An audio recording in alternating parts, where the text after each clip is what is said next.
Sa mga nagbabalak po na gumawa ng leche flan at iba pang panghimanga sa Noche Buena, ihanda na ho ang budget para sa itlog.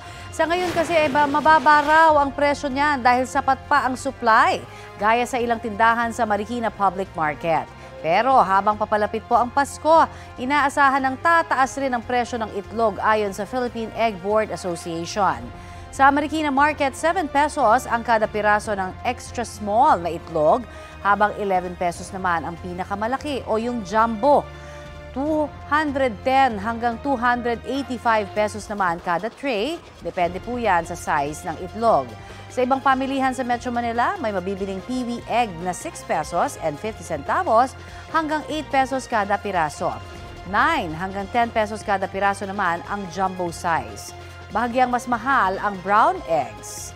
Sa 7 hanggang 13 pesos po kada piraso niyan, depende kung medium, large o kaya extra large.